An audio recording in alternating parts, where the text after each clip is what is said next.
Welcome to today's webinar, Online and Digital Approaches to Supporting Wellbeing in Aboriginal and Torres Strait Islander Children and Families. My name is Dana Shen. I'm a Ngarrindjeri Chinese woman based in South Australia, and I'll be your facilitator for today. Before we get started, just a few things that I'd like to start with. First of all, I wanted to acknowledge the country and the traditional custodians of all the lands that we're meeting on today. I want to pay my respects to elders past and present and emerging leaders, and also recognise the cultural authority in the room of all my First Nations friends, kin, brothers and sisters as well. And welcome to all our allies who are with us as well. A bit of housekeeping before I get on and introduce briefly the panellists. First of all, the webinar is recorded and will go on the AFE's website in about 2 weeks, so you'll be able to access it again there. As we go, feel free to put questions down in the questions box.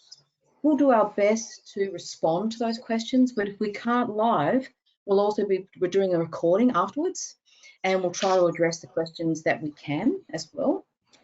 There's a handout. You can see a series of handouts on your screen on your bottom right-hand corner. There's a range of different services that we'll be talking through today, and there's more information about these programs that are available there if you want to learn more about each of those. Now, just to let you know that we're touching on a range of topics today, which could include stolen generation, child removal, family violence, suicide and self-harm.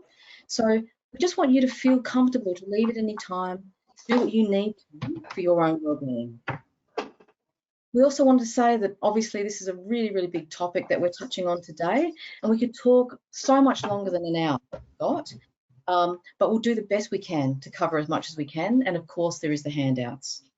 And finally, and I'll remind you at the end too, there's a short survey will be available after the webinar today. We'd appreciate any feedback you might have, and please fill in that survey at the end of our panellists talking with me today. So the panel that we have today are the wonderful Trish Radajak, David Edwards and Jaylene Frill. Now, before I start chatting with them and they can talk a little bit more about themselves and where they come from and their work and the tools involved, we decided that we'd like to play you a 5-minute animation from Baby Coming You Ready website. It's also on the WellMob website. It's called Journey of Wellbeing. It takes about 5 minutes and it is an animation, and it's really introducing you to this topic around social and emotional wellbeing and also the impact of colonisation. And just a reminder, there could be a little lag in this video and audio if you could just give it a moment as it begins to play.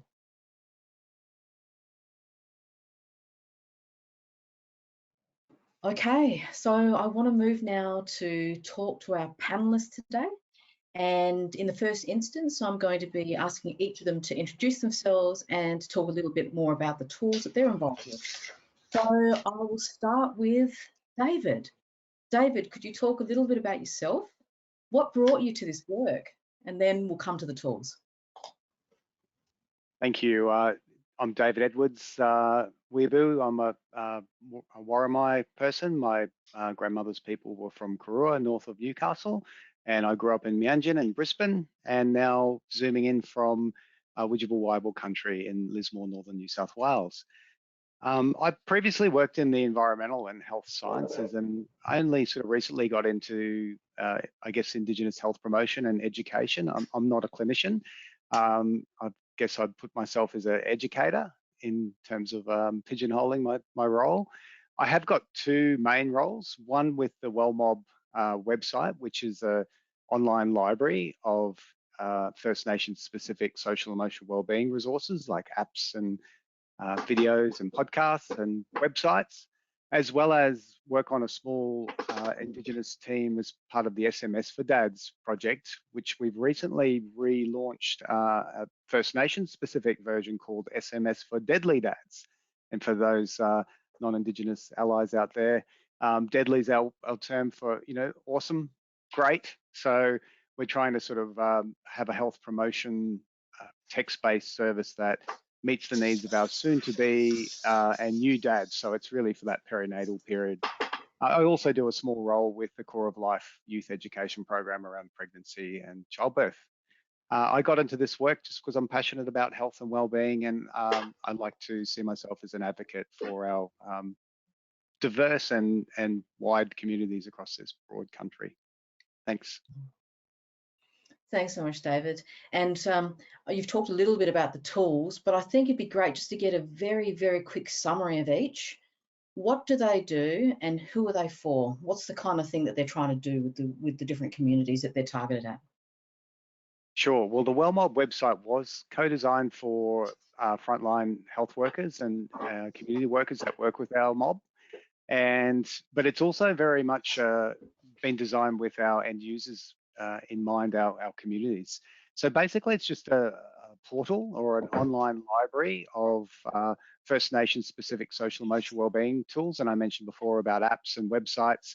We've just tried to make it easy for workforce and our communities to just go to one spot to find anything to do with wellbeing and health that has been assessed against criteria to make sure it's credible, it's less triggering, that's evidence-based where possible, and take, I guess, that barrier away from our time poor practitioners and make it easy for them to find these sorts of tools to work with our mob.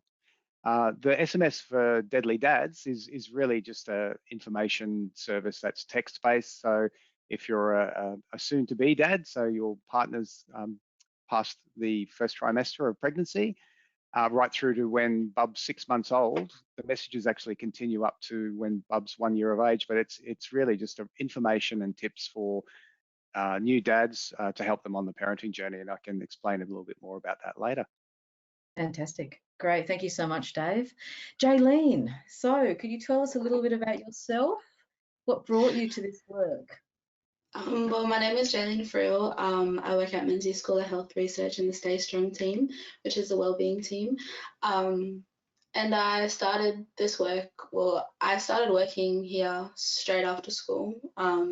STARS Foundation, which is in the schools that look after the Aboriginal and Torres Strait Islander young people at the schools, helped me, I've always had a passion for helping my people, that's kind of a obligation being a young Aboriginal person, is recognizing the struggle we go through and wanting to overcome it and be better and have equality within my race. So yeah, I think the people at my school saw that I had a passion, and the people at my workplace obviously saw that I had a passion and gave me the opportunity to excel. And now I'm the youth project officer, and I finished my traineeship that I did back in 2021. So I finished that up, and now I'm the youth project officer here. And I just help them with their research and helping young Aboriginal people find access to help and have a better mental health literacy and get our quality that we deserve. Fantastic, Jaylene. And you've started to do this already, but it'd be great if you could very briefly talk about the tool that you're working with and who is it for and what does it do? So at the moment, we have 3 apps around mental health. One is Weathering Well, that's for farmers, and the 2 Stay Strong for adults, and Aim High Y, which is kind of a spin-off, I would say, of the Stay Strong app for young people. Fantastic. And what do they do for people? What's the main purpose of them? So the main purpose is kind of helping bridge that gap of accessing help and kind of giving them tools, giving young people and adults, Aboriginal people, tools to manage their mental health while awaiting for professional help. And just resparking those strengths that we know we've always had. Mm-hmm. And as I understand it, Jaylene, it also means that professionals can use these tools with Aboriginal people, can't they? So it can be a sort of a shared thing? Got that right? So they were designed to be, the Stay Strong app was designed for clinician supported app. Yeah, it's a clinician supported app. So to go through it with a clinician, Fantastic. Thank you, Jaylene. And Trish, could you tell us a little bit about yourself and what brings you to this work? Hi everyone, I'm Trish. I'm a Cholloway woman. So that's my grandmother's country is the northeast of Tasmania, and my grandfather's country is at the top part of Tasmania in Burgess Cove. And I am a clinician, so I'm a clinical midwife, and I have also worked in the academic space as a lecturer in Aboriginal health and wellbeing for upcoming health professionals. So I came into this space because I kind of got approached, to be honest, and asked if I'd be a part of Baby Coming Ready. So I have been part of it from the beginning over the 10 years, and now I work full time in the research space. Fantastic. Thanks, Trish. And yeah, again, it'd be great. Baby Coming You Ready, you know, what is its primary purpose and who is it for?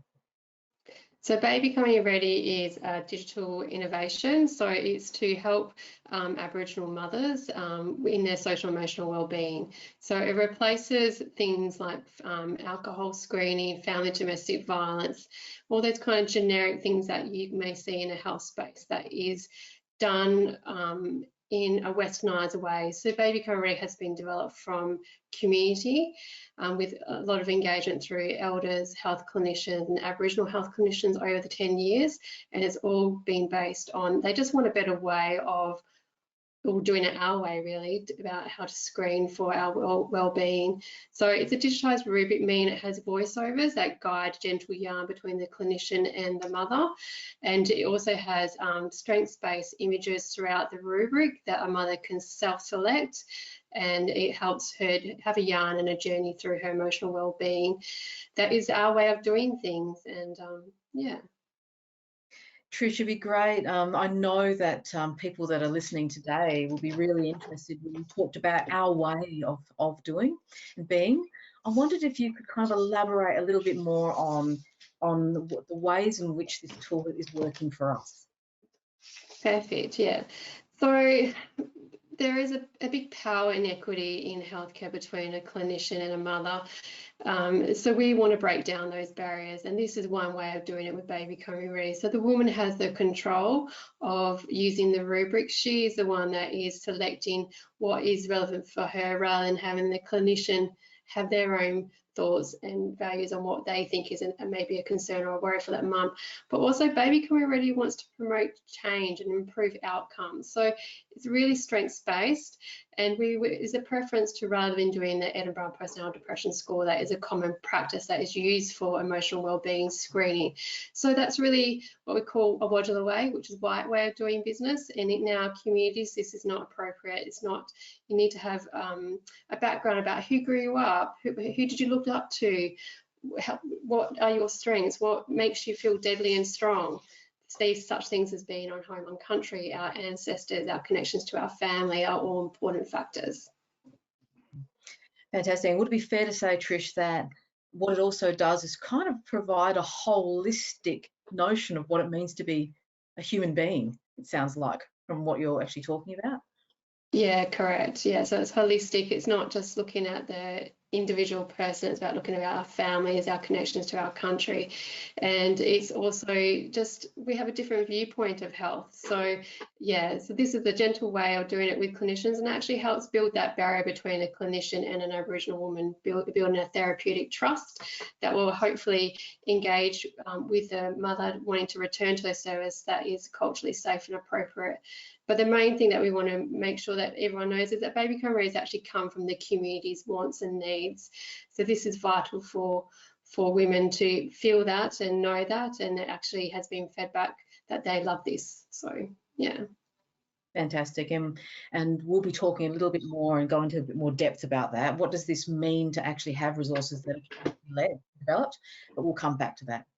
Dave, I wondered if you could talk a little bit about, in terms of the tools that you're working with, what are the sorts of things that they're trying to really do in terms of getting rid of barriers, improving access for our people and for the community? I just wondered if you could touch on a bit more of that. Yeah, sure. Well, the WellMob website, being a repository of credible resources in that social emotional wellbeing space for First Nations people, just makes it easier for workforce to be able to put their finger quickly on something that they might use in a consult. For example, Jaylene talked about the Stay Strong app, which is a strength-based counselling tool.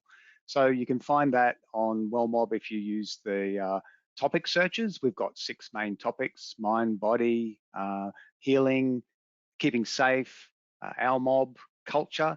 And you also use the search bar and put in there goal setting tool, or if you knew the name, Stay Strong, you put it in there. And basically it will give you a quick link through to the resource. We haven't developed any of the resources, we've just put them in the one place. So it overcomes that barrier of accessibility. And as I mentioned before, you know, our workforce is stretched. And I think during the COVID-19 pandemic, we all learned to use online tools a lot more and became more comfortable. I think it's really just a matter of our clinicians and practitioners getting more confidence and understanding of what's available there. And WellMob's a great way to have a look at the plethora of online materials that may be able to be used both in session as well as for clients to take them home and use them out of session and use them as part of their self-care practice.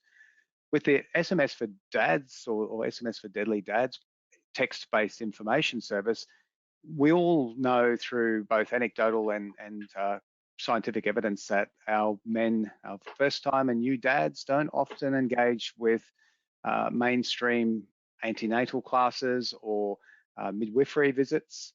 So we're trying to provide first-time and new dads with some really easy to understand and safe and accessible tips and tricks about becoming a dad. And all the messages are tied to the age and stage of the baby. So when a new dad enrolls, even if it's during his partner's pregnancy, he can put in the expected date of delivery, or if it's after birth, the date of birth. And the messages are timed to what stage the pregnancy should be at, what sort of things might be happening. When Bub's born, you know, there's messaging that's tied to the different developmental stages of Bub. And the 3 main sort of, I guess, information objectives of the text messages are around supporting the partner, co-parenting and team parenting, around, you know, bonding and engagement with Bub, both in utero and after birth. And thirdly, but really importantly, for self-care for dads. So hopefully the messages are just an easy point for dads to get some credible information. They get 3 text messages a week, and they can just bank them up on their phone. And when they get a spare moment, they can have a look and look at some of the links that we also include. Fantastic. And I think it'd be great too, Dave, and I'll come back to you on this, is to really talk a bit more about the, you know, providing that space for dads to be involved in the journey, and how can we support that. So I'll come back to you on that.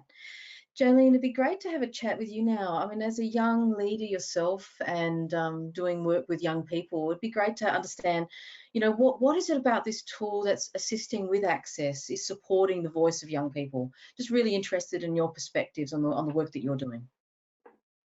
I guess it's the resource, like the app is like a tool, like a tool in a clinician's back pocket, or not even just the clinician, the young person themselves is having availability to these resources, like, and having the strength, like reminding the strength that it's a good understanding of the 2-way of like having both perspectives. And that's the only way that can really like overcome these issues, is having both perspectives. Like you can't just have one perspective or something, and this tool caters to both perspectives. Like it has the clinical sciencey stuff behind it, like psychology behind it. I'm not too sure about it myself, but what I do know is the cultural aspect of it, and the being and the of knowing of just how Aboriginal people are, of just how we're set up, how we think, our perspective being appreciated and respected in a tool that not only helps the young person and the race itself, but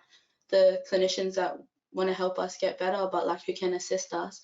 Because like the video said at the start, like we don't want to be fixed, we want to be walked alongside and understood and respected. So yeah, I think it's a very good interpretation of 2-way learning and 2-way understanding, and overcoming barriers really of stigma and all those intergenerational things that we carry, the stigma of mental health, addressing our mental health, you know, because we are strength-based. So even just taking accountability of those no good emotions and those things that come from systematic oppression and just external factors, it helps us, and it's a good understanding for us, not only just young people but the adults as well. Fantastic. And I think for me, what I really appreciate about what you're saying is that this kind of tool helps with a power dynamic too, doesn't it? Because it's actually making an equal space for both voices and acknowledging the value, the worth of the different philosophies in that. I really appreciate the way you spoke about that, Jaylene. I think that's a really important point for listeners to pick up on. It's the message that Jaylene's just given. So I want to come back to the issue about how these are designed. And I know, Trish, you touched on it, and it'd be great to hear a little bit more about, you know, what is the work of co-design with our people? How do you make something actually with our own communities and do that in a really effective way? I know participants will be interested in that. So Trish, I wondered if you could, from your perspective and experiences, talk a little bit about that. Sure. So developing resources or support for Aboriginal communities is not a quick process. So that meaning that with regards to baby co-rearing, it's taken over 10 years. But we've had about 150 Aboriginal and non-Aboriginal allies walk alongside us and help develop Baby Come Ready. But the most important thing that has really driven Baby Come Ready is the elders Noongar Budja, where we are at the moment. They're the ones that have driven it and have actually asked for this to be developed. So that means working with community, working with different sectors, government, and also non-government Aboriginal health services. But what is most important in these spaces, the Aboriginal voices are the voices in this space. So that means not just one Aboriginal language group, but many language groups, and also not just our grandmothers, our aunties, it's also young women and men. These are all important voices and have all contributed to Baby Coming Ready developing it. So we don't own it. We're just happy to be privileged to be able to support and access what community wants and has requested. So one of those things that community has shared with us is that they wanted to know more about parenting, and that is also not just for the mums but for the men as well. So through Baby Coming Ready on our website, you'll see there is some parenting resources there that have been asked from our community that they don't have full awareness of these processes and wanted to have more information. So that's just one little snippet, but it all goes down to community design. So the artwork in Baby Come Ready is done by Aboriginal artists. It's Aboriginal aunties and elders voiceovers in the Baby Come Ready. It's all designed by Aboriginal communities. Yeah. Fantastic. And yeah, we'll be talking a little bit more about the elements of that in a moment. So Trish has touched on that, but I'll be bringing that out with all of the panelists in a moment. Dave, in your perspective and the experience of the projects that you're involved in, what was it that, how did the co-design community-led approach work in this particular instance? I guess we made sure it was grassroots from the bottom up. With the SMS for Deadly Dads, we had our Aboriginal lead, Uncle Mick Adams, get together a group of Aboriginal male health workers from across the country, and they formed a First Nations advisory group that guided us on the development of the message set, as well as just the general governance for the project. So I think it's really important to have frontline workers involved in developing projects or resources for themselves. Similar with Wellmob, we had reference groups in Kaurna country and Adelaide and Larrakia country and Darwin, and here in Bundjalung country and Lismore, guide us on the development of that to make sure it did meet their needs, and also to make sure that our end users, our communities, were going to find it culturally responsive and inviting. In terms of family and child resources, like we've got lots of resources there that can be used to unpack issues that a clinician could sit down with a child or an adolescent or a family member and talk through something that's going on. The iTalk studios have some great videos around a range of, wellbeing issues that are really good secondary or third party resources that can take away the stigma and shame that Jaylene talked about, and make it easy for a practitioner to sort of talk about a difficult topic. And Menzies also have another great video around alcohol use, which is called Grog Brain, which is a great educative video that can sort of explain the impacts of alcohol on the brain. And I think it's more and more about getting resources that have been co-developed and co-designed with community, because we have got our unique ways of being and doing, and it's really important that we avoid the black wallpapering, as we can sometimes call it, of mainstream resources just being made to look like they're First Nation specific by a bit of artwork. You know, we're really trying to tap into our deadly Indigenous health workforce out there, as well as our communities and our non-Indigenous allies, to help us, make sure whatever product or materials we produce will meet their needs. Mm-hmm. And Dave, I just wanted to sort of draw out a couple of things that you said, because I think that this is really important. I think the first thing that one of the big points that I heard was the importance of how do you genuinely design it directly with Aboriginal people, where you're really building it with people. You're not trying to have it as a second or add-on option. So I think that was a really important point that you made. The other thing I also wanted to touch on, and I'll go around the whole panel and ask you about this, is you talked about the words culturally responsive, and I know also cultural safety is important. And I wondered if we could just explore amongst all of you a little bit about what that means for you and what you think the tool is doing to do that. So, Dave, I wondered if you could start. What does it mean to be culturally responsive, culturally safe? What are the key elements from your perspective?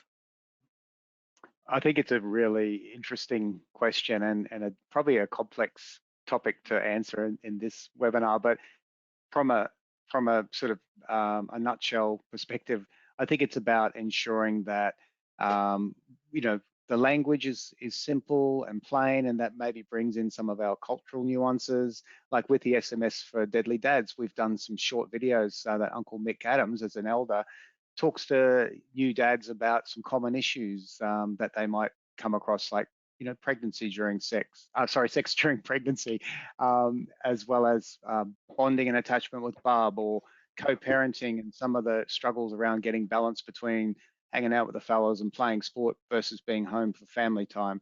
So some really simple, plain messages that are video based, which a lot of our young people really gravitate to. And also great resources for a practitioner to use in session to talk about certain topics. So I think, cultural responsive probably means different things to different people, but I think having simple but culturally embedded sort of messages, like a lot of our content in the SMS for Deadly Dads is generally, like it's actually, the message is coming from baby, whether that's in utero or post-birth, but we've got some little cultural lingo put in there to make it feel like it's coming from a First Nations person. With the WellMob website, we've tried to use terms like mob and grog and some other terms that colloquially we all sort of connect with across the country, no matter what your language group is. And I guess also just making sure we, as Jaylene puts it, pick up on that strength-based narrative. Like we're a story-based culture. We used to pass on knowledge through story, and it's really important a lot of our stories are about empowerment. It's not about do the wrong thing and this will happen. It's not always that's the case. So we're really trying to pick up on positive messaging and get away from that deficit discourse that often happens around Indigenous parenting or Indigenous health, and try and sort of tap into some of those cultural protective factors that are so important in our health and well-being. So I'll hand it over to someone else to add to that. Great, thanks, Dave. Yeah, it'd be great, Jaylene, from your perspective, as not only for young people, but as a young leader yourself. What is it that culturally responsive and cultural safety means, for you? Like Dave said, it's a very big question to discuss. Like it's a very big discussion, but I think being culturally appropriate and safe is just kind of very simple as taking recognition and recognizing that Aboriginal people, we have different things, different perspectives, different ways of being, knowing, and it's I say it's simple because it really is it really is that simple, of different perspectives and respecting other people's cultures and their perspective of life, like law and law is different, law Garia law, so black white man law, isn't taken as serious as Aboriginal law, and so the way that we act, the things that we do, it's very different. So approaching us and trying to get better it would just make sense to approach us in the way of us knowing and us being, because just like if we're getting assessed, like say a mental health assessment, like the last thing that we want to do is our intergenerational trauma being triggered by a non-Aboriginal person telling us that what we see and the way that we're acting and the way that we perceive the world is wrong and like we need to be fixed. Like it's kind of that it's always a cycle, it's always a circle, and like as much as we like to say that we're aware, like it does get filtered from the way that we've been brought up and the way that we perceive things. So I think being culturally appropriate and safe is just recognizing and respecting and actually implementing it and taking it serious, that this is the way that our voices need to be heard and like we need to be taken seriously, especially our perspectives that we have. And our culture is very, very strong, and we could never like abandon that in our blood and our soul. It's an obligation to continue to have the perspective we do, and just for it to be appreciated and acknowledged, especially when we're trying to break cycles. Great, thank you, Jaylene. And finally, Trish, should be great for you to touch on that too, in terms of culturally responsive, cultural safety, but in particular, how Baby Coming You Ready is really trying to deal with that and work with that. So I think Dave and Jaylene have really touched on it. It's about being aware of how colonisation has really impacted into intergenerational trauma. So this can come out in the way that an Aboriginal woman or male has with their social emotional well-being, and how it also may come out in the use of alcohol, or maybe being a bit raging with their partner. All these are not our cultural practices. These don't keep us strong. So these are things that we are trying to help support with Baby Coming Ready in a cultural way of doing, which is our way of yarning and sharing stories. And it's really important to acknowledge that we need to have policies in place in health settings that actually support these cultural ways of knowing, of being, because we are tired of fitting into a white way of doing. We actually need for our ways to be acknowledged and to be supported in health settings to ensure that our mob go back to services to get those support that they need desperately. We don't need you to fix us. We want you to, like Jaylene said before, walk alongside us and support. Great, thank you, Trish. Now, I do want to touch on now, I said earlier, it'd be great to understand some of the key elements in the tools that really speak to our people. So I wondered, Dave, I know you've touched a little bit on this already, but what do you think are the sort of the key aspects from both the SMS program, but also Wellbeing Mob, that are trying to really speak to our people? What are those elements that our people can see that are us in it? I wonder if you could talk a little bit about that. Sure. I think it's the cultural embedded element to those resources, whether it's a video or an app that's on WellMob, and we've talked about the Stay Strong app. That's a strength-based goal-setting tool and has lots of Aboriginal lingo in there, or nuances around what keeps you strong, and some of the cultural practices, who keeps you strong, and what are some of your goals, and maybe some of your worries. We talk about worries instead of stress, worry time. And that sort of language and connection and imagery is really important, I think, for the end user, our communities, to feel like it's for them and it's by them. With SMS for Deadly Dads, again, we've tried. I mentioned about using plain language and having some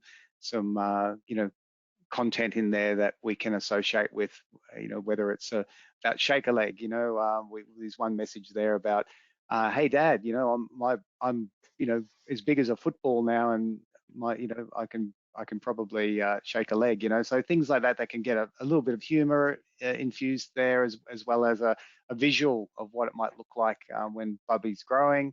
So little things like that, I think, can help connect our end users, our communities, with these resources. And I think there is issues around literacy, and both health literacy and English literacy, when some of our remote communities, English may be a third or fourth language or more. So it's really important to translate some of those complex health issues into bite-sized bits that have simple terms and are easy to understand. And I think we've tried to do that with the WellMob website by grabbing some of those infographics and video or audio-based resources. And, you know, I mentioned the iTalk studios, which have great resources for children and adolescents. You know, I think they've got 15 different Indigenous languages they've developed some of their videos in. So that's really important too, to make sure we consider both English literacy and health literacy with our communities, given schools weren't a safe place for our people to attend right up until recently. It's where children got stolen from, you know. So I guess, you know, we don't typically engage in those mainstream forms of education that non-Indigenous Australians might, and there's still that hangover that we're seeing today. So I think it's really important we keep language simple, and that we have some culturally embedded messages and some strength-based messaging in any health promotion or early intervention or prevention resource. Thanks, Dave. And how about you, Trish? It'd be great to hear, in terms of Baby Coming Ready, what were some of the key elements that have been built in that have really been led by community? What is it that they wanted in it, and how is it reflected? One thing that community has really fed back is that they actually wanted clinicians to have a cultural train that is extensive. So it's not just a 1 hour e-learning that they've done. So embedded in Baby Coming Ready, when a clinician is using Baby Coming Ready with a mother, that they actually have to embed into or go through the Baby Coming Ready cultural e-learning, which is extensive. It's 8 hours, it's long, and it's to help create that shift change, and to actually for the clinician to have a reflection on their own cultural biases that they may be carrying. Because we want to make sure that, yes, you can have all these amazing tools, but it's the way that they're being used. So really, Baby Coming Ready is driven by the woman, but we also need to make sure our non-Aboriginal allies that walk alongside us are culturally appropriate and safe as well, to ensure that that security around the use of Baby Coming Ready. So yeah, they're just some of them, but one of the other key factors is that they really wanted that power shift dynamic to happen. So that's why Baby Coming Ready is really driven by the woman, and it's actually what she identifies as, David said, worries, what her worries are, what are her strengths. And what we do is we embed in what plans or support she may need to create change in her life.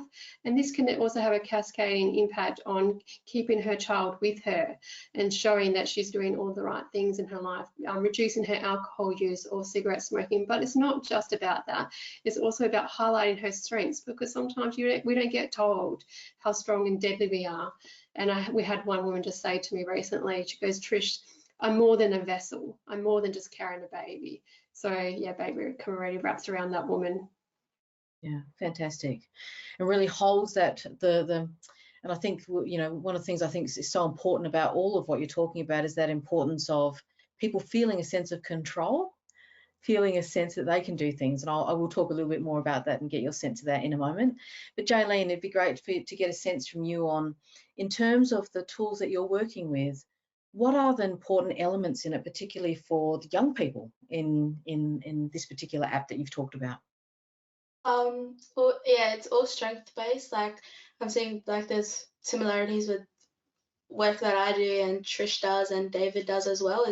It's all the same concept. It's strength-based. It's still the same that we've been doing for generations and generations and generations. And like Trish said, it's how someone uses it, you know, like it's a supported app. Like it's depending on how willing both parties within the consultation is willing to understand both sides, not only the person getting help, but the person that's giving help, but mainly the person giving help. But I think, yeah, the strength-based thing, like it's the apps, like they go through the strength-based approach, which was a paper-based approach, and the research that they've been doing here within the Stay Strong team has been decades. Like when I was even born, like I thought that was so interesting. Like they've been building rapport with the same places, the same people for years and years and years, and that's something like building that trust, which is, and that, yeah, that rapport, like, you know, giving and getting and sharing and actually trying to overcome the issues, and yeah, having that strength based, and just reminding young people, like, we are Aboriginal people, we are strong. Like everything before everything happened, we were architects, we were the healers, we were everything, you know, before we got told that we weren't and that we were doing everything wrong. Like it's such an empowering and giving that power to the young person instead of telling them this is what you need to fix, this is what you have, this is what's wrong, this is how you can make better relationships, this is why your behaviors aren't right, and this is like, you know, just the simplest things. But I think it's quite simple because I understand what it's like to be a young Aboriginal person.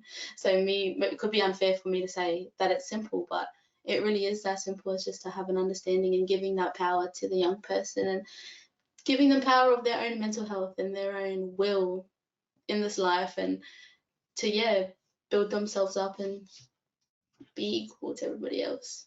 But yeah, it's definitely that rapport building and the strength based is amazing, really.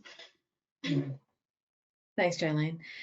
Dave, I mentioned earlier it'd be great to chat a bit more about the journey of dads and men in this life, and in particularly in the maternal health journey and in child's journey.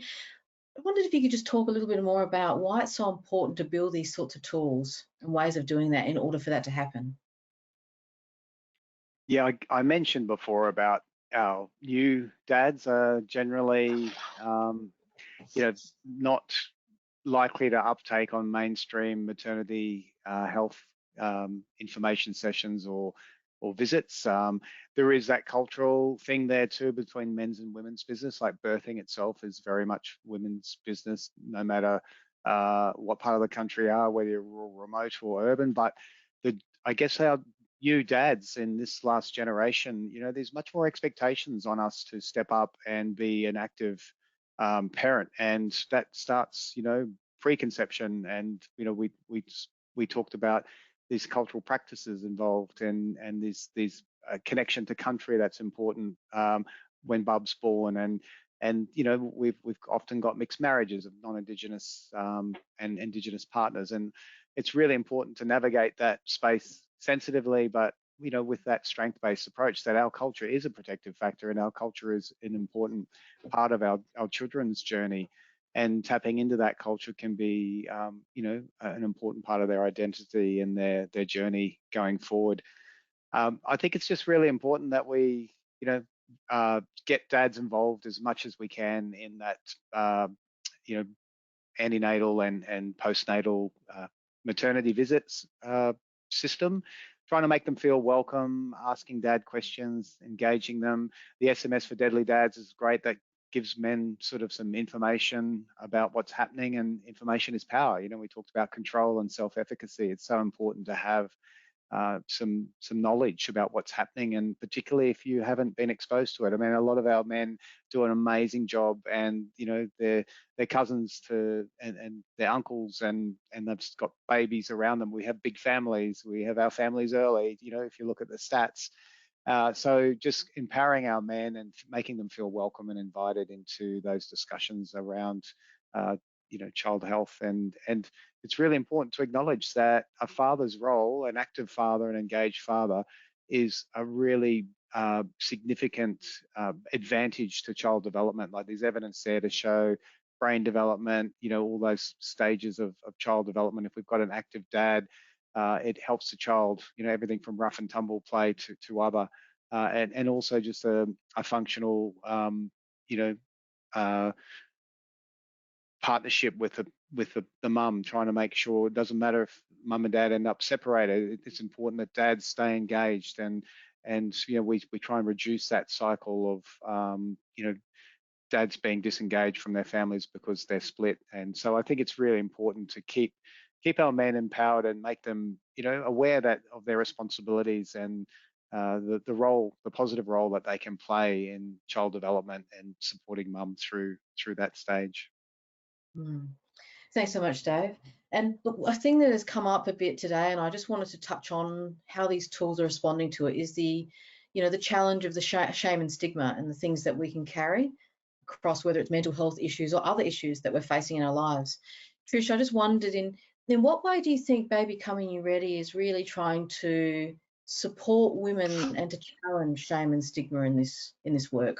What's your perspective on that? Well, I think one thing is that there is no shame in having, if you need support. And the way we're doing that is by ensuring that women are taking control of that, rather than the clinician taking control of what they think is maybe being important in that woman's life. So we talked about self-efficacy that David touched on. It's really important that the woman feels empowered through that process. So that's mean that she's coming up with supports that she may need in her family, and actually for the clinician to recognise how important that her family is to her, or being on country or cultural practices that we have in our life that link our identity to country and to our well-being. So, you know, sometimes clinicians are not aware of that, and, you know, it's not our place to be always having to educate that. But there is also, there's no shame in if we have an issue with our emotional health well-being, but it's also to have recognition why that's happened. Why is that occurring? It could be like we've shared in animation today, the transgenerational trauma that has occurred. These are not things that are our fault. Has happened to us, but we are standing here strong today, and I have my ancestors behind me that are making me strong and making my daughter have strong health and strong well-being. Not our fault, but yeah, no shame. Mm-hmm.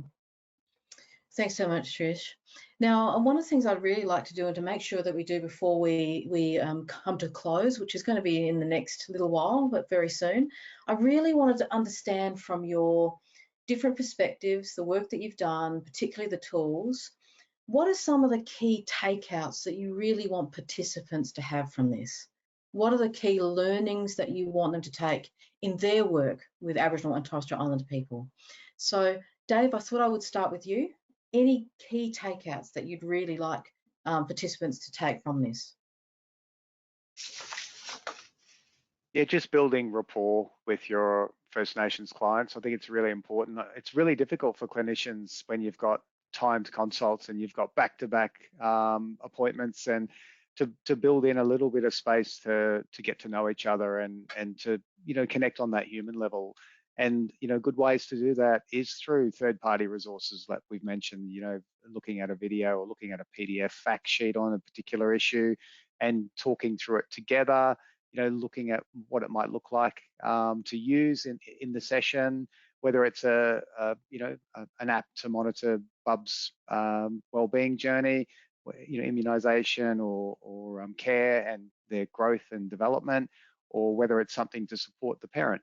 You know, it's really good for practitioners to try and think about how they can use these online tools to better engage with their First Nations clients and people that they work with. So I think just spending the time up front to get to know people and to try and use some of those culturally embedded resources that are out there that make our mob feel a bit more comfortable in a clinical setting. Thanks, Dave. And you're really emphasising that whilst these tools are super important and useful and they're built by community, it's actually also a lot about the relationship that people build with our community. That's such a big part of this. Jaylene, how about for you? Is there some key takeaways that you'd really want participants to have from this, from the work that you've done? Yes. Well, I've got a few keywords that I wrote down actually. Two-way, like understanding the importance of two-way learning and understanding is very important, especially when like using a tool like Stay Strong.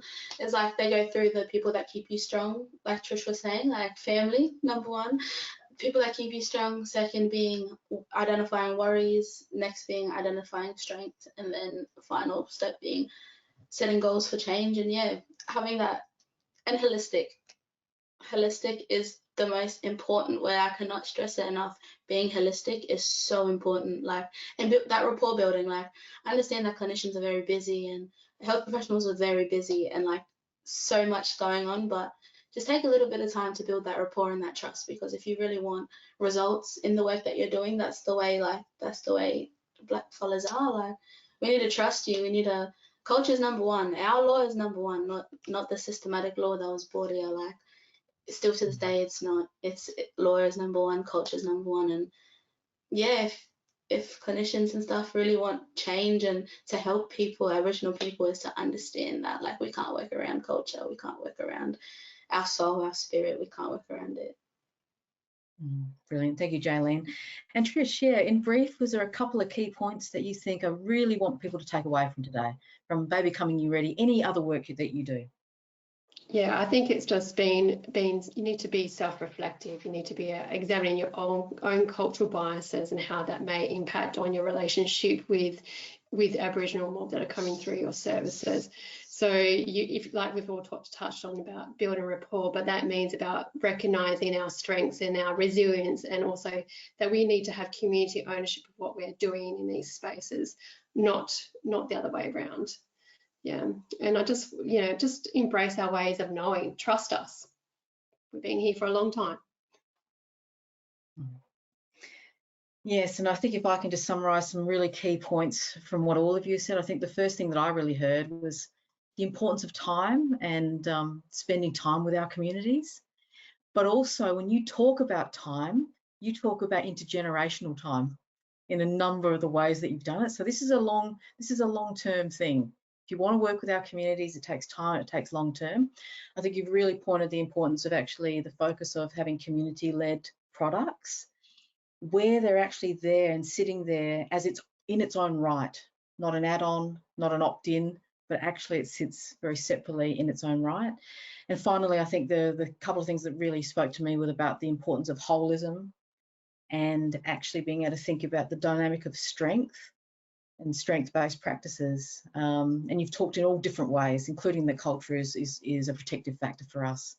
So on that little summary, I just wanted to thank all our panelists. I want to thank Trish, Jaylene and Dave for their amazing contributions today. And thanks to all of you for attending. This has been, as I said right at the beginning, a really big topic, and we've only scratched the surface of it. There's so much more to ask. But check out the handout section for more information, all the programs discussed today.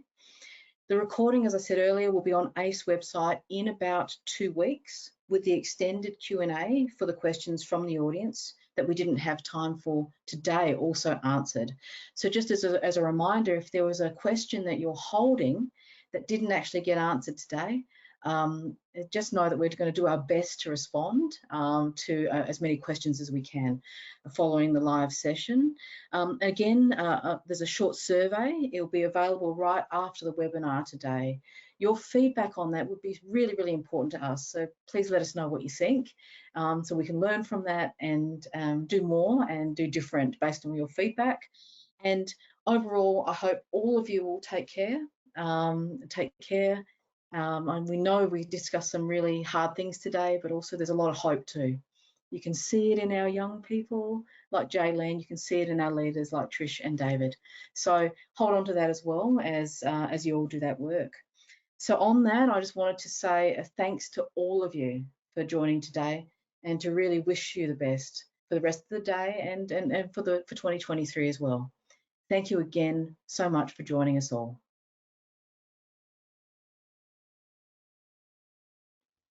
Dave, I wonder if I could start with you with SMS for Deadly Dads. Some questions have come through around whether stillborn or pregnancy loss is actually a consideration in this tool. I wondered if you could talk a little bit to that. It's a good question. We've actually just developed a whole new range of message sets, so text messages relating to a father that's experienced a miscarriage, a baby that's ended up in the neonatal ward, so premature birth, as well as a stillbirth.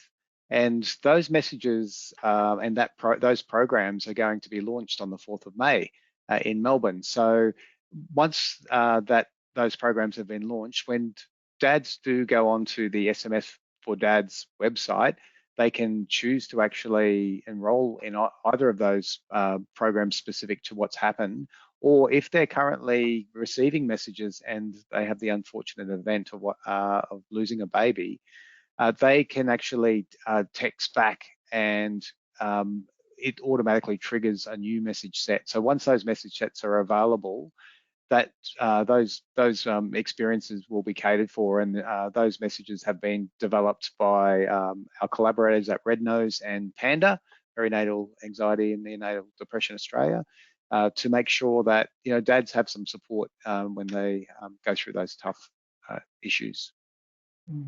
Fantastic. Thank you so much, Dave.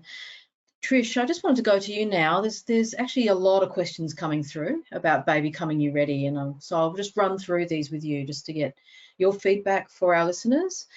So first of all, one of the questions that's come up is about location. Where is it available, and how is it?